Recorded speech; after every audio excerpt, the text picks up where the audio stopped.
ಎಲ್ರಿಗೂ ನಮಸ್ಕಾರ. ಇವತ್ತು ಚೌತಿಗೊಂದು ಸ್ಪೆಷಲ್ ಉಂಡೆ. ಎಲ್ಲ ನಾವು ಬೇರೆ ಬೇರೆ ಮಾಡ್ಕೊಳ್ಳೋದ್ಕಿಂತ ಈ ಥರ ಆರಾಮಲ್ಲಿ ಒಂದು ಹೆಲ್ದಿ ಉಂಡೆ ಮಾಡ್ಕೊಳ್ಬೋದು. ಯಾರು ಬೇಕಾದರೂ ಮಾಡ್ಕೊಳ್ಬೋದು. ಮತ್ತು ನಮ್ಮ ರೆಸಿಪಿಗಳ ನಿಮ್ಗೆ ಇಷ್ಟ ಆಯಿತು ಅಂದರೆ ಪ್ಲೀಸ್ ಒಂದು ಸಬ್ಸ್ಕ್ರೈಬ್ ಮಾಡೋದನ್ನು ಮರಿಬೇಡಿ. ಯಾರೆಲ್ಲ ಸಬ್ಸ್ಕ್ರೈಬ್ ಮಾಡಿದಿರಿ ಎಲ್ರಿಗೂ ಕೂಡ ಧನ್ಯವಾದಗಳು. ಎಲ್ರಿಗೂ ನಮಸ್ಕಾರ. ನೋಡಿ, 1 ಕಪ್ಪಷ್ಟು ಬಾದಾಮಿ ತೊಗೊಂಡಿದ್ದೀನಿ, 1 ಕಪ್ಪಷ್ಟು ಹೆಸರು, ಇದು 1 ಕಪ್ಪು ಗೋಡಂಬಿ ತೊಗೊಂಡಿದ್ದೀನಿ, 1 ಕಪ್ಪು ಕಡಲೆ ತೊಗೊಂಡಿದ್ದೀನಿ, 1 ಕಪ್ಪು ಶೇಂಗಾ ನೆಲಗಡಲೆ ಇದೆಯಲ್ಲ ಅದು ತೊಗೊಂಡಿದ್ದೀನಿ. ಇದು ಕರೆಕ್ಟ್ ಒಂದು 5 ಕಪ್ ಆಗಿದೆ. ಇದಕ್ಕೀಗ ಬೆಲ್ಲ ಎಷ್ಟು ತೊಗೊಂಡಿದ್ದೀನಿ ಅಂತಲೂ ತೋರಿಸ್ತೇನೆ. ನೋಡಿ, ಒಟ್ಟಿಗೆ 5 ಕಪ್ಪಿಗೆ 3 ಕಪ್ಪಷ್ಟು ಬೆಲ್ಲ ತೊಗೊಂಡಿದ್ದೀನಿ ನಾನು. ಇದು ಕರೆಕ್ಟ್ ಆಗುತ್ತೆ ಉಂಡೆ ಮಾಡಲಿಕ್ಕೆ. ಮತ್ತು ಸ್ವಲ್ಪ ಕೊಬ್ಬರಿನ ಕಟ್ ಮಾಡಿ ತೊಗೊಂಡಿದ್ದೀನಿ. ನೋಡಿ, ಈ ಥರ ಪೀಸ್ ಪೀಸ್ ಮಾಡ್ಕೊಂಡಿದ್ದೀನಿ. ಆಮೇಲೆ ಇದು ಒಂದು 5 ಏಲಕ್ಕಿ ತೊಗೊಂಡಿದ್ದೀನಿ. ಈಗ ಒಂದೊಂದನ್ನು ಫ್ರೈ ಮಾಡ್ಕೊಳ್ತೀನಿ. ಸಪ್ರೇಟೇ ಹುರ್ಕೊಳ್ತೀನಿ. ಎಲ್ಲ ಒಳ್ಳೆ ರೀತಿ ಫ್ರೈ ಮಾಡ್ಕೊಳ್ತೀನಿ. ಶೇಂಗಾ ನೋಡಿ ಒಂದು ಸ್ವಲ್ಪ ಬೇರೆ ಹಾಕ್ತೀನಿ, ಸ್ವಲ್ಪ ಉಂಡೆ ಕಟ್ಟುವಾಗ ಹಾಕಲಿಕ್ಕೆ ನಮಗೆ ಅದು. ಎರಡನ್ನೂ ಒಟ್ಟಿಗೆ ಜೊತೆಯಾಗಿ ನಾನು ಹುರ್ಕೊಳ್ತೀನಿ. ನೋಡಿ, ಶೇಂಗಾ ಫ್ರೈ ಆಯಿತು. ಈಗ ಇದನ್ನು ತಗೊಳ್ತೀನಿ. ಆರಿದ ಮೇಲೆ ಇದ್ರ ಸಿಪ್ಪೆ ತಗೊಳ್ತೀನಿ. ಈಗ ಕಡಲೆ ಇದೆಯಲ್ಲ ಅದನ್ನು ಫ್ರೈ ಮಾಡ್ಕೊಳ್ತೀನಿ ಒಳ್ಳೆ ರೀತಿ. ಕಡಲೆ ಅರ್ಧ ಫ್ರೈ ಆಗಲಿಕ್ಕೂ ಹೆಸರು ಹಾಕ್ತೀನಿ. ಬೇರೆ ಬೇರೆನೂ ಫ್ರೈ ಮಾಡ್ಕೊಳ್ಬೋದು. ಈ ಥರ ಎರಡು ಒಟ್ಟಿಗೆ ಮಾಡ್ಕೊಳ್ಬೋದು ಕಡಲೆ ಮತ್ತು ಹೆಸರು. ಒಂದು ಅರ್ಧ ಫ್ರೈ ಆಗಿದೆ ಕಡಲೆ. ಈಗ ಒಂದು ಸ್ವಲ್ಪ ಹೊತ್ತು ಹೆಸರನ್ನು ಫ್ರೈ ಮಾಡ್ಕೊಳ್ತೀನಿ. ನೋಡಿ, ಕಡಲೆ ಹುಟ್ಟುತ್ತಾ ಇದೆ, ಫ್ರೈ ಆಗಿದೆ ಎರಡು. ಈಗ ಇದನ್ನು ತಗೊಳ್ತೀನಿ. ಈಗ ಇದಕ್ಕೆ ಬಾದಾಮಿ ಹಾಕ್ಕೊಳ್ತೀನಿ. ಇದನ್ನು ಸ್ವಲ್ಪ ಫ್ರೈ ಮಾಡ್ಕೊಳ್ತೀನಿ. ಬಾದಾಮಿ ಫ್ರೈ ಆಗಿದೆ, ಅದನ್ನು ತಗೊಳ್ತೀನಿ. ಈಗ ಅದಕ್ಕೆ ಗೋಡಂಬಿ ಹಾಕ್ಕೊಳ್ತೀನಿ. ಅದ್ರ ಜೊತೆನೇ ಒಂದು 5 ಏಲಕ್ಕಿನೂ ಹಾಕ್ಕೊಂಡ್ಬಿಡ್ತೀನಿ. ಒಟ್ಟಿಗೆ ಫ್ರೈ ಮಾಡ್ಕೊಳ್ತೀನಿ. ಪಾತ್ರೆ ಬಿಸಿ ಇದೆ, ಅದರಲ್ಲೇ ಇಡ್ತೀನಿ ನಾನು. ಅದರಲ್ಲೇ ಫ್ರೈ ಆಗುತ್ತೆ. ಈಗ ನೋಡು, ಮೊದಲು ಕಡಲೆ ಮತ್ತು ಹೆಸರು ಇದೆಯಲ್ಲ ಅದನ್ನು ಪೌಡ್ರ್ ಮಾಡ್ಕೊಳ್ತೀನಿ. ನೋಡಿ, ಪುಡಿ ಮಾಡಿ ಆಗಿದೆ ಹೆಸರು ಮತ್ತು ಕಡಲೆ. ಅದಕ್ಕೆ ಈಗ ಬಾದಾಮಿ ಹಾಕ್ಕೊಳ್ತಾ ಇದ್ದೀನಿ. ನೋಡಿ, ಬಾದಾಮಿನೂ ಆಯಿತು ಪುಡಿ ಮಾಡಿ. ಈಗ ಸ್ವಲ್ಪ ಶೇಂಗಾ ಎತ್ತಿಡ್ತೀನಿ. ಇದು ಉಂಡೆ ಕಟ್ಟುವಾಗ ಹಾಕ್ಕೊಳ್ಳಿಕ್ಕೆ.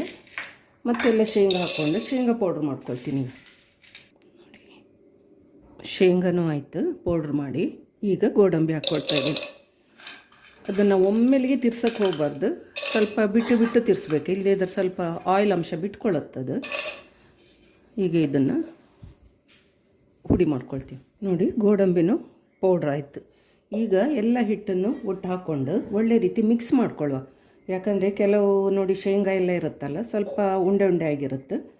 ಇದನ್ನೆಲ್ಲ ಒಳ್ಳೆ ರೀತಿ ಮಿಕ್ಸ್ ಮಾಡ್ಕೊಳ್ಳೋ. ಹಿಟ್ಟು ಎಲ್ಲ ಒಟ್ಟು ಮಿಕ್ಸ್ ಆಗಲಿ. ಮತ್ತು ಉಂಡೆ ಉಂಡೆ ಇದೆ ನೋಡಿ ಎಲ್ಲ, ಅದನ್ನೆಲ್ಲ ಒಡೆದು ತಗೊಳ್ಳುವ.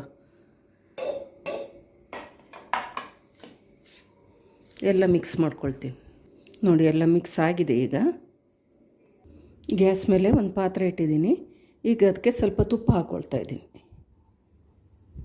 ನೋಡಿ, ತುಪ್ಪ ಕರಗಲಿಕ್ಕೂ ನಾನು ಒಣ ಕೊಬ್ಬರಿ ಸ್ವಲ್ಪ ಕಟ್ ಮಾಡಿ ಇಟ್ಕೊಂಡಿದ್ದೀನಿ. ನೋಡಿ, ಇದನ್ನು ಸ್ವಲ್ಪ ಹುರ್ಕೊಳ್ತೀನಿ. ಉಂಡೆ ತಿನ್ನುವಾಗ ಈ ಕೊಬ್ಬರಿ ಸಿಕ್ಕುತ್ತೆ ನೋಡಿ, ತುಂಬ ಟೇಸ್ಟ್ ಆಗುತ್ತೆ.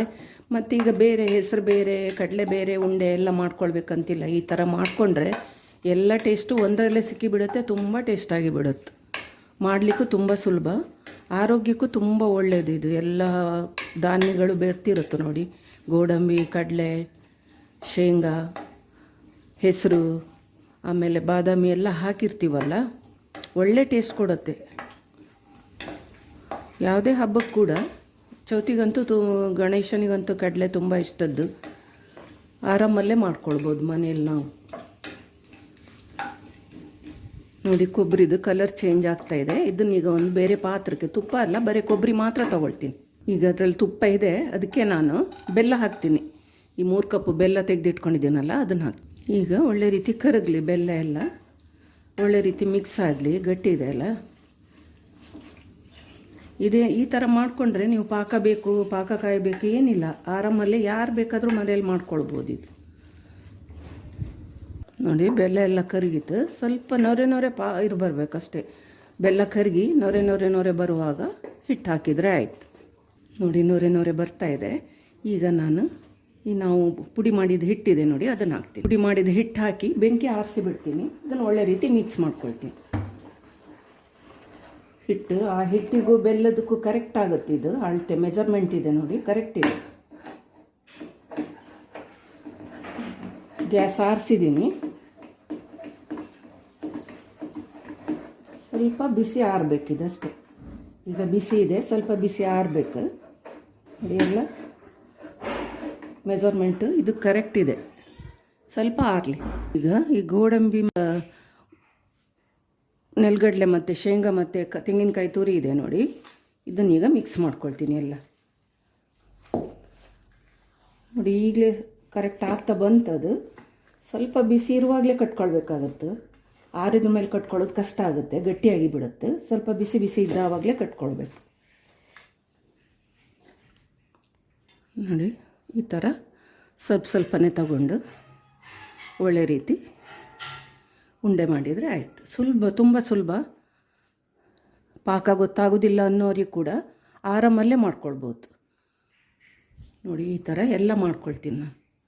ಅಕಸ್ಮಾತ್ ಸ್ವಲ್ಪ ಆರ್ತು ಅಂದರೆ ಒಂದು ಸ್ವಲ್ಪ ಬಿಸಿ ಮಾಡಲಿಕ್ಕೆ ಗ್ಯಾಸ್ ಮೇಲೆ ಇಟ್ಕೊಳ್ಬೋದು. ಆವಾಗ ಸ್ವಲ್ಪ ಗಟ್ಟಿ ಆದರೂ ಕೂಡ ಕಟ್ಲಿಕ್ಕೆ ಅನುಕೂಲ ಆಗುತ್ತೆ ನೋಡಿ. ಎಲ್ಲ ಕಟ್ಟಿ ಆಯಿತು. ಸ್ವಲ್ಪ ಬೆಚ್ಚಗಿದ್ದಾವಾಗಲೇ ಕಟ್ಕೊಂಡ್ರೆ ಬೇಗ ಎಲ್ಲ ಆಗಿಬಿಡುತ್ತೆ ನೋಡಿ. ಎಲ್ಲ ಉಂಡೆನೂ ರೆಡಿ ಆಯಿತು, ಬೇಗ ಆಗಿಬಿಡುತ್ತೆ. ಮತ್ತು ಪಾಕ ಬರಲಿಲ್ಲ ಅದೇನೂ ಇಲ್ಲ. ತಿನ್ನಲಿಕ್ಕೂ ಅಷ್ಟೇ. ಬೇರೆ ಬೇರೆ ನಾವು ಮಾಡ್ಕೊಳ್ಳೋದಕ್ಕಿಂತ ಈ ಥರ ಮಾಡಿಕೊಂಡ್ರೆ ತುಂಬ ಟೇಸ್ಟೂ ಆಗುತ್ತೆ ತಿನ್ನಲಿಕ್ಕೆ.